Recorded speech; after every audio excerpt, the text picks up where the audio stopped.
The Ukrainian 2023 offensive has failed, or at least that's the narrative being disingenuously presented by most media sources, while ignoring the many areas where it did succeed, if not in retaking vast swaths of territory. However, we've already covered that in many prior videos. The real question is, can Ukraine survive a second winter of war? When it became clear that Ukraine simply lacked the equipment to take on the greatest defensive fortifications built in Europe since World War II, its top leadership began to look at the conflict as a long-term problem.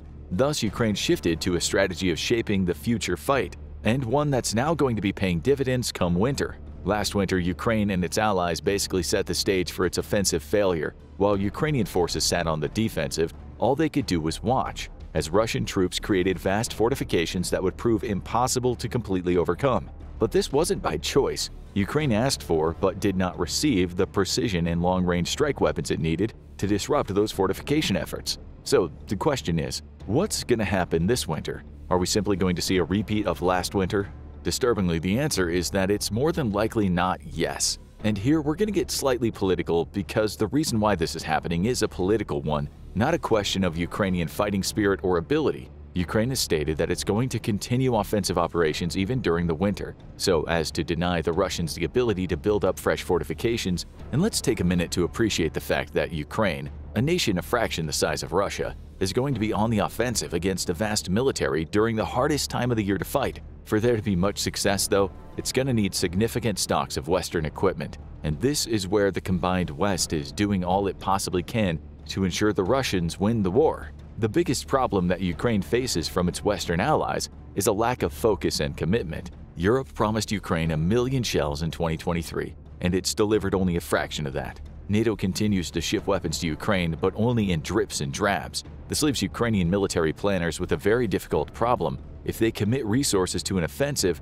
there's no guarantee they'll be replaced. Inevitably, it becomes a better bet to simply remain on the defensive. The biggest hurdle to Ukraine is the current political deadlock in America. While most Republicans support continued aid to Ukraine, the entire Republican Party has been held hostage by the far-right element within it. It's these far-right politicians that have consistently set up roadblocks in the way of Ukraine aid. And it doesn't help that we're approaching an election year in America. Thankfully, President Biden wisely opted to go for one massive aid package instead of breaking it up into smaller packages. This would allow for a massive delivery of combat power to Ukraine all at once. Think of it as the difference between having a handgun and being given 2 or 3 bullets at a time, never knowing when the next one was coming, and instead being given a fully loaded magazine. Suddenly, you have more options than you did before. Yet, due to political infighting magnified by the looming 2024 election, Republicans have consistently blocked the badly needed aid. This has cut Ukraine off from the biggest source of military equipment, because while America has its problems, Europe has no excuses for the pathetic contributions it's made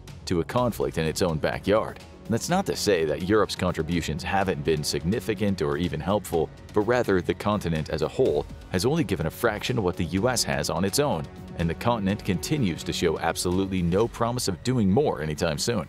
This is a frustration shared by Poland's president and the Polish people themselves. They, after all, are the most at risk if Ukraine were to fall to Russia. Poland has demanded a hard commitment from the West to Ukraine, with a strategy that involves a steady flow of equipment to replenish losses and is predictable, allowing the Ukrainian military planners to commit equipment to a fight, knowing their losses will be replaced. The question is, will this commitment be met? The answer is probably not. America continues to use Ukraine as a political football, and Europe is still refusing to take its own security seriously, despite Russian expansionism occurring in its own backyard. If any of this makes you angry at us, redirect your energy to your political representatives and tell them you're tired of the infographic show putting the entire combined West on blast because it can't defeat a nation with less than 5% of its total GDP. There is some good news for Ukraine, though, and tools that could shape the winter to a positive effect are slowly trickling in. But there's also some significant problems, and one of them has nothing to do with a lack of equipment. F-16s are en route to Ukraine, and that's good news because the nation needs them badly. In September, Ukraine crossed the Dnipro using its marine forces, establishing a toehold outside of Krinky. Ukraine still holds that area as of the making of this video, but the fighting has been utterly brutal. While the media has talked up Russia's losses in Avdiivka and Bakhmut, it has been silent on the extreme casualties Ukraine has suffered on the east bank of the Dnipro. In the words of a survivor recently evacuated due to wounds, Russia has thrown everything it has at the river crossing. Included in this everything are Russian glide bombs, delivered by Russian fighter jets brave enough to risk getting shot down by their own air defenses. By all accounts, the expanded use of glide bombs by Russian fighters has been devastating for Ukraine's attempts to cross the Dnipro, and it's this threat that Ukrainian F-16s could do a lot to mitigate. Ukraine has asked for 3 or 4 squadrons of aircraft in order to defend key areas of the front from both Russian fighter and helicopter attacks. Russian attack helicopters were also heavily responsible for stalling out Ukrainian offensives in the northeast, engaging Ukrainian armored vehicles from outside the range of air defenses. The good news is that it seems as if Ukraine will, in fact, be receiving the number of jets requested. Estimates place the total number of F-16s Ukraine will get at around 60.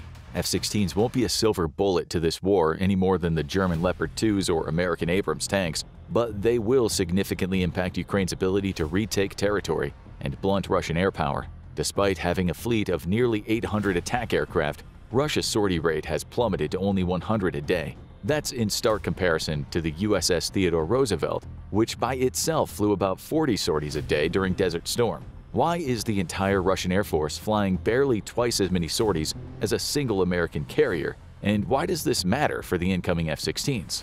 The why comes down to the logistics and availability of pilots. Russia is in a crisis of both currently. The nation was woefully unprepared to face a robust air defense system like the one now operated in Ukraine and has suffered for it, to the point that it's had to pull instructors away from their duties at their military flight school and put them on combat duty. That's had a knock-on effect of lowering the quality of Russian pilot graduates, who are already receiving a fraction of the flight hours of their American counterparts. Russian doctrine, though, states that the best pilots get the hardest missions, and this inevitably leads to a brain drain as those best pilots get killed, often by their own air defenses. And that's not a joke. Nobody knows exactly how many of its own aircraft Russia has taken out, but it is widely accepted that Russian air defenses are in a dead heat with Ukraine for total number of downed Russian jets. Back in December of 2022, Russian military bloggers widely reported that sources from within the military were indicating most of their combat losses were due to friendly fire, and that about tracks with what we've seen since then,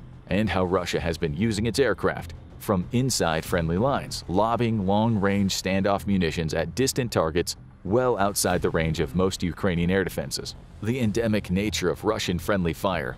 As this video is being made, Russia shot down yet another of its Su-25s, is problematic because it limits Russian sortie rates. If it's too dangerous to put your own aircraft in the sky because your air defenses keep shooting them down, then it's better to limit how many of them you allow to fly at once. This has created a bottleneck for Russia's vast aerospace forces, and it's what'll allow Ukraine to put its F-16s to great use. While 60 jets won't change the war against hundreds left in the Russian inventory, if Russia can't put more than a handful of its aircraft in the sky at once, suddenly we have an airborne battle of Thermopylae on our hands. Those same air defenses will be just as lethal to the F-16s though, which is why it's critical that the jets come equipped with Western long-range weapons. This is the real force multiplier. It's not just that Ukraine's getting jet replacements, it's that the nation will finally be able to use a wide inventory of NATO munitions that's frankly exceptionally good at its job of destroying things you're tired of existing.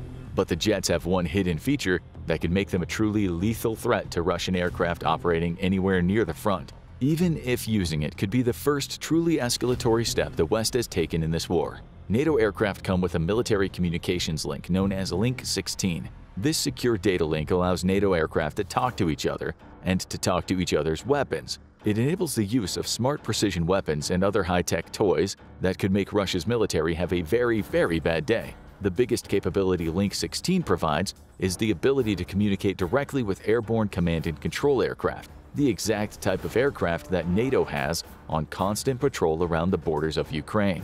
These aircraft utilize powerful radars and reverse-engineered UFO technology to cover almost the entirety of the conflict area without getting close enough to provoke a Russian response. By linking up to these aircraft, Ukrainian F-16s will have situational awareness that Russian fighter pilots could only dream of, making it extremely difficult for Russian jets to catch Ukrainian F-16s off guard. Despite having very capable R-37 air-to-air missiles, which could threaten F-16s far from the front lines. Even more importantly though, with Link 16 active, Ukrainian F-16s could engage targets far out of the range of what they could see. and out of the range of Russian air defenses. NATO aircraft could guide Ukrainian weapons to their targets directly, using their powerful radars and being safe from Russian retaliation. This would be a truly revolutionary development for Ukraine, allowing its small fleet of F-16s to significantly threaten the much larger Russian aerospace forces and clear the skies over any current offensives. This will obviously be a significant escalatory step from the West, and the only one we're willing to admit Russia would be right to threaten over. Given that the collective West has been as timid as a dormouse in standing up to Putin, we're willing to bet that Link 16 capabilities are torn out of the Ukrainian F-16s. But here's to being hopeful. Those F-16s should be coming online in Ukraine during winter. But can Ukrainian ground forces hold out? When it was clear that the offensive wasn't going to achieve the breakthrough desired, Ukraine shifted to a strategy of shaping the future battlefield. Targeted counter-battery fire decimated Russian artillery, which had significantly limited Russia's overwhelming fire superiority it's enjoyed since the start of the war. This is a major boon to Ukrainian ground forces, especially in the winter as they face the prospect of ongoing combat operations in order to deny Russia the time needed to rebuild its defenses. The influx of Storm Shadow and now ATACMS has also allowed Ukraine to target Russian logistics, and those strikes are now going to pay off in spades as winter sets in.